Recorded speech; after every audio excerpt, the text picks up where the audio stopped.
Good morning, good afternoon, and good evening, depending where you are in the world. It's Wasim with you again for your usual Monday night peak of the week. And today I have the amazing Martin Formato, all the way from WA. And Martin comes to us to help us connect with our purpose and meaning in life. So without further ado, as always, just remember, if you are watching this live, comment #live. If you are watching this on the replay, please comment #replay to let us know that you've watched it. Now, Martin, as always, I ask every single one of my guests a question that throws them under the bus. So you're not going to be any different, mate. Thanks for that.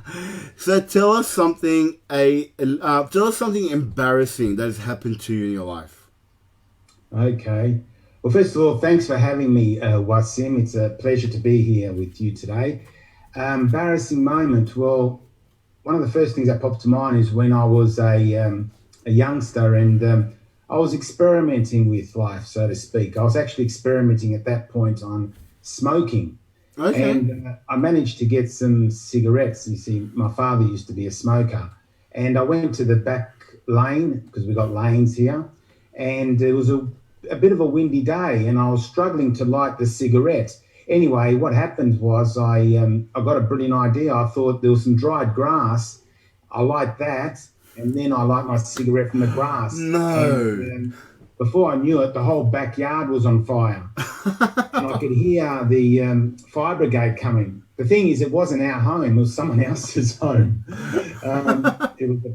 Anyway, it was embarrassing. So as soon as they came at the fire, I took off and went to the park and hid. And then when I got home, my father called me into a quiet room and had a word with me, and that's all I remember. So of that. so you got caught. You actually got caught.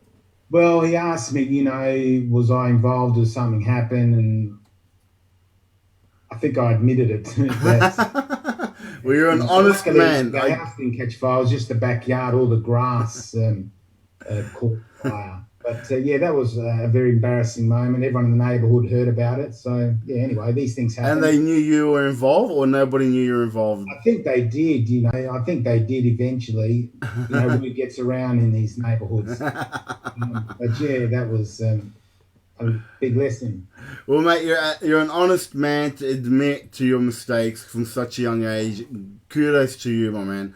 Look, Martin, when I first saw your profile, I was actually really, really intrigued with what you have on your profile, which is I connect you to your life purpose. Tell me more about that. What does that mean, first of all, and how did you get to this point?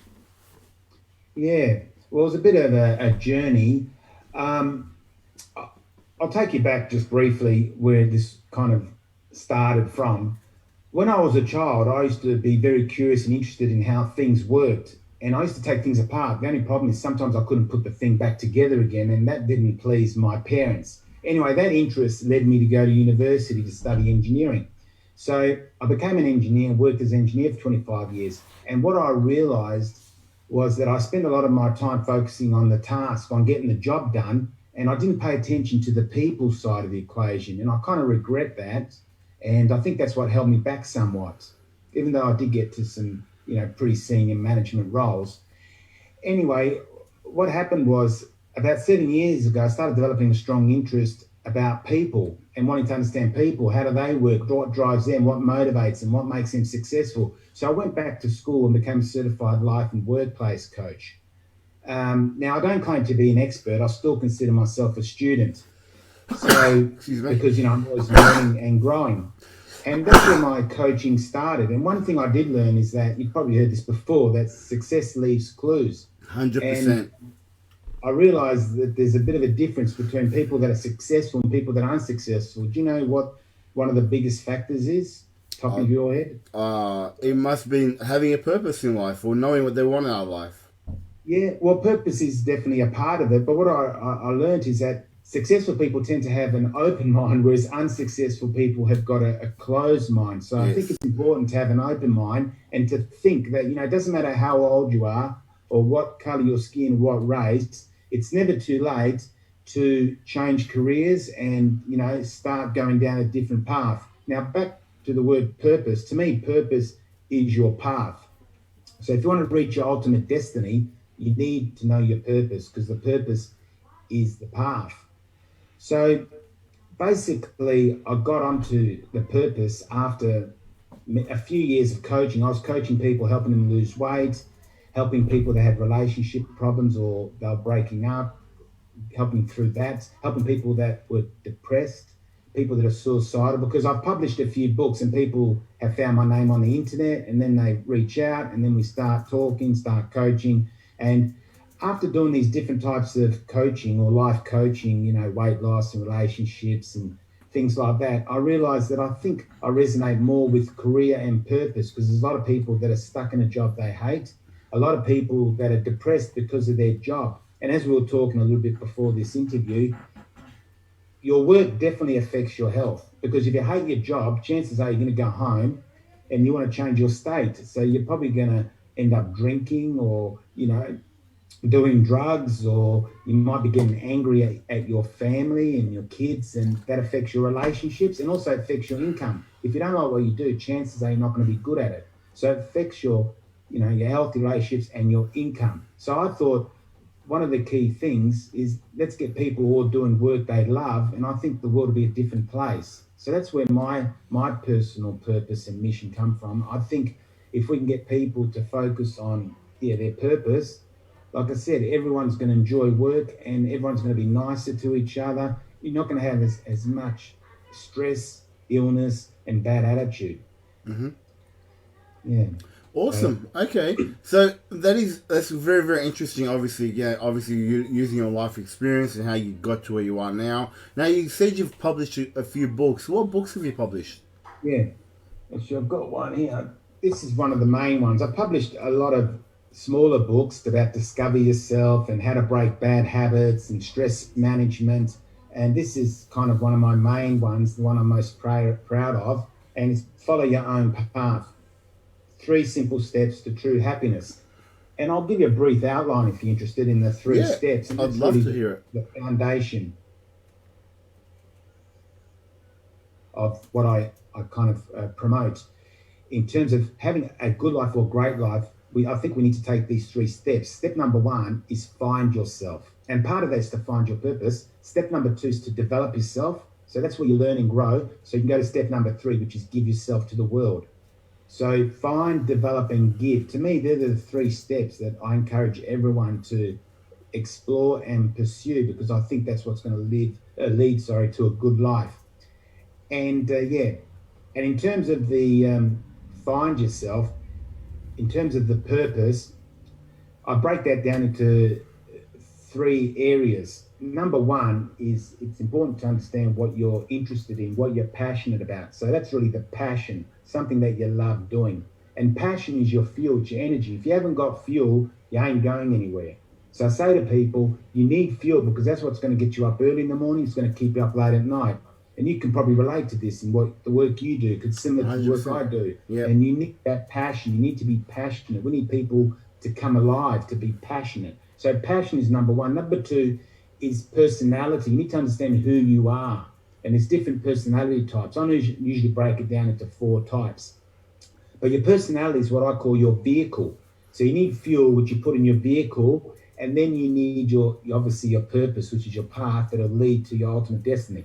So passion plus personality plus the third one I actually call payable. What does the world need that they're prepared to pay you for? What problem can you solve? So passion, personality, and what pays. The intersection is your purpose, and out of that comes your message, your mission, your vision, and your goals, and you kind of go from there and then Okay. start taking action.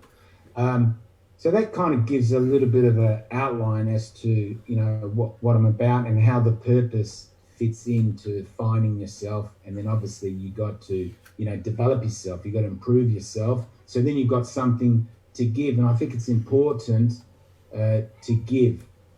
And I can explain that more if you're interested in hearing Oh, I would love about to hear it. part of it. Yeah, I'd love to hear it. Okay. Well, basically, what does everyone want? That was a question I asked myself, a few years ago, and Mm-hmm. I've come to conclude, and I'm happy to be challenged by anyone. I think what everyone wants is one thing. and this is the only thing they want. It's what they always want, and that is they just want to feel good. Yeah. So, how do you feel good? The only way to feel good is by releasing those four chemicals, those happy chemicals in our brain, like the endorphins, dopamine, serotonin, oxytocin. And there's certain things you can actually do to release those things. Now, in terms of happiness, the way I look at happiness and feeling good, there's four levels. Yep. And the bottom two levels about getting, and the top two levels about giving. Yep. So the bottom level is about getting things like a new phone, a new car, a new home. It does feel good to get things, or someone gives you a present. You know, it does feel good. There's no doubt about that. But that's level one. That's the bottom level. The second level is about getting experiences. It's about, you know, having a nice, tasty meal. It's about traveling. It's about having sex. All those experiences make you feel good. Then the third level switches into the giving. When you give to your loved ones, like if you help your loved ones and give to them in whatever way, you know, give them your time, your attention, your energy, support them whichever way you want, that feels good. So that's level three. And the highest level is giving to strangers, people you don't know. And that's, I know your work's predominantly about that, and my work's about that. It's about giving to people you don't know. That's where you're going to get the maximum fulfillment, the maximum happiness. So I encourage people, yeah, you know, get things, get experiences, give to loved ones, but also try and spend a bit more time giving to strangers, because I think that is the key. That's where the breakthrough comes, because when you give to people you don't know, it just feels, I believe, a lot better. And not only that, it actually gives you an opportunity to leave some form of a legacy. Like if you're not leaving something behind, you're never going to be remembered. So I always say to people, don't strive to be successful, strive to be great. See, success is about ourselves, it's selfish. Whereas greatness is about others. It's about leaving something for someone that they can use long after you're gone. It could even just be a message. You know, you could say something, or you make someone feel a certain way. That could carry on, you know, for a long time.